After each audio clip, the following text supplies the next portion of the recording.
Hi everyone, welcome back to our success stories, and today we're lucky enough to be blessed with Youarn Bell, having Youarn with us today. Youarn and I have known each other for years now, haven't we? Yeah, a few years now. Few years, yep. A bit long in the tooth, this friendship. That's I'm right, joking. that's right. No, it's fantastic. So Youarn's here today to share with us his success story and what's made him so successful. And he's from the Public Speaking Institute, and he's one of the co-founders of the Public Speaking Institute. So Youarn, and you'll tell us more about that, I'm sure, with the conversation. So Youarn, when did you get in touch with your calling? Yeah, I guess that's one of the stories that I do selfishly kind of love to tell. Yeah. Because it was by accident. Yeah. Almost quite literally, and it was one of those wake up in the middle of the night moments. So to give it a little bit of background, I have... Please do, yeah. For about 15, 16 years, I was in the performing arts industry. Ran my own theatre company, did film and TV work and all that kind of jazz. But as that can happen, you know, with a lot of people's journeys, you kind of get to a point where it's like that chapter's been read. You've done that, and it's time to move on to the next thing. I'd achieved everything in the performing arts world. I'd achieved everything that I essentially needed to. So then it was a case of, all right, what's the next step? And for me, you know, without boring people with the story, I'd gotten into coaching. Didn't know where I was going to go with that. Didn't know what I had to offer other than the fact that I loved working with people, talking with people, and I guess learning about people. And I think through those, you know, discussions, you know, we all get smarter and wiser and all that kind of jazz. But for me, what I'd learned with that was, yes, I enjoyed coaching. That personal interaction is great. But for me, there was something missing. For me, and it doesn't matter whether it was, you know, how I was doing or whatever. There was just something that I knew I needed to add another element to it, an element from me that was uniquely me. And I'd taken part in crewing for a how to run a workshop event. And this is where Lightbulbs started to go off like crazy for me. Because what had happened was, being part of the crew for that, I started to, I guess, have the opportunity to get back in touch with that creative side that I'd been, you know, exercising for 15 years. And so, of course, with that, because with the whole workshop training, you're bringing elements of that person out. You know, sometimes it's quite hidden, or you know, or they don't know how to access it. So after 15 years in the performing arts industry, I'm very well equipped to be able to draw those elements out, you know, the elements that they don't know that's there, or that they're hiding or whatever, and help them bring it out, that, you know, helps them empower their message and all those kind of things. And so, you know, I'm doing this workshop training as a trainer, not as an attendee. And this sparks are just happening, and I'm like, wow, this is something that that I really enjoyed, you know, when I was an actor and a director, probably more as a director and producer of those plays. And so I went to bed that night, and I was pretty pumped. It was a little difficult to get to sleep, but I managed, so don't worry, I did sleep. And I had that. I should ask, how are we with language? Can I be a little blue? Can I be a little blue? You can be blue. I think we're pretty cool. Just a little.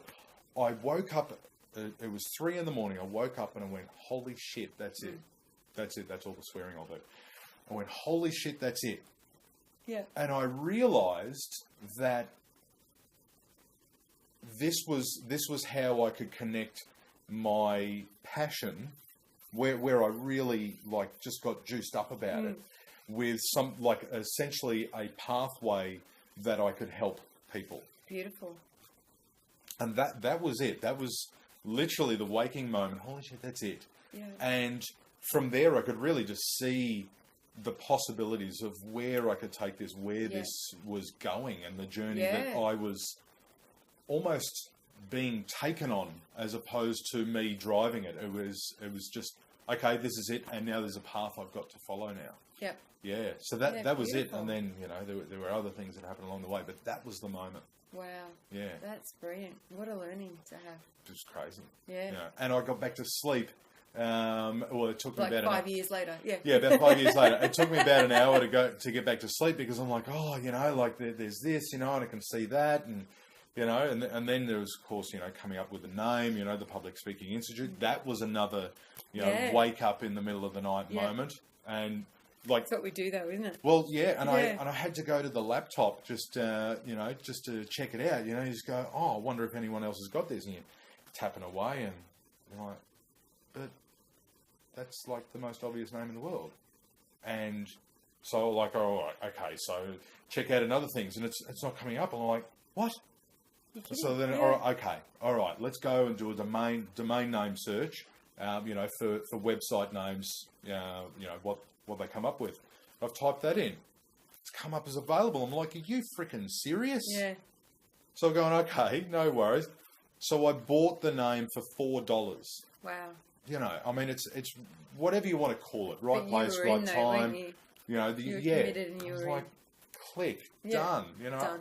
Yeah, here's your $4. Whatever. Do you know what I mean? Yeah. Beautiful. It was right place, right time. A lot of things just really falling into place, but it was all the right stuff. And I tell you, the important thing with all of this, it was not the decision that was the important thing. The important thing was the openness to possibility. That was actually the important thing, because when we did the coaching training, the very first weekend, so it was a 2.5, I think it was a 2.5 day, maybe 3 days. Let's say 3 days. Yeah. Everyone, because you're so excited doing this whole new thing, all these possibilities, like. During the breaks, everyone's going, so what's your niche? What are you going to talk about? And I'm like, I don't know. Like, I'm just here listening to some cool stuff. Yeah. Like, what the hell do I know about any of this? I've come out, worked in, theatre, I've worked in the transport industry, done all this stuff.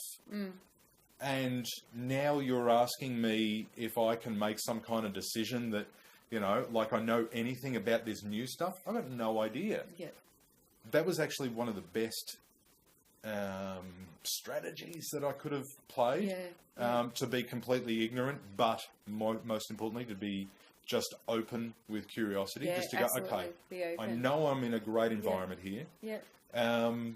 Let's just absorb it. Let's just take it all in, and not try to set any goalposts or any expectations on myself. Yeah. Because what I've noticed, over time, and this is a very long answer to, how to find your calling, but I think it's really important, because we put so much pressure on ourselves to get things right. We do. That I have this idea, and now because I have this idea, I owe it to that idea to get it right and to follow it through, that if it doesn't work or if we're wrong, we feel guilty about it, but I had this really good idea. Yeah. Maybe it was a crap idea, or maybe it was a good idea for someone else, or maybe it was the beginnings of your understanding as you move forward. Yep. And I think that's a really important thing. So I was kind of lucky in the sense that I went, I don't know, like, let's just see what happens. See what happens, yeah, please. But be open to it. Just be open. It's amazing, because it's amazing. A lot of people will have the, everyone else gets all the other ideas and I don't ever get any ideas. Yeah. It's because you're not being open to the ideas, dude. Yeah. It's a simple strategy. Thank you. Well, I think it's a case of taking those blinders off. And I think, here's what I think is that, when you're at the beginning of something, it's about big picture thinking. Yeah. And you've got to start with the big picture. Don't rule anything out. Yeah. everything has its opportunity to take your heart and your attention. Yeah. Give everything the opportunity to do that. Yeah. But then, as you move forward, you're able to go, yeah, okay, that not so much, and that not so much, and then sooner or later, as you learn and I think it's a case of beginning very inclusively. Yeah. Just all bets on. Let's just go in, because interestingly enough, when you say jump in, it's not necessarily committing. In fact, it's better than committing, if there's such a thing. It's just saying, all right, everything's there. Everything's an option. Everything's a possibility.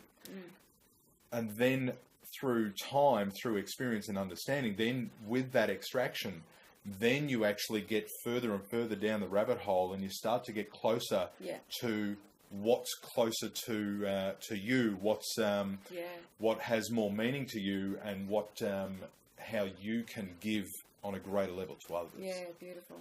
Well said. So that was about 45 minutes of how did you figure out your journey? No, it wasn't 45 but that's minutes.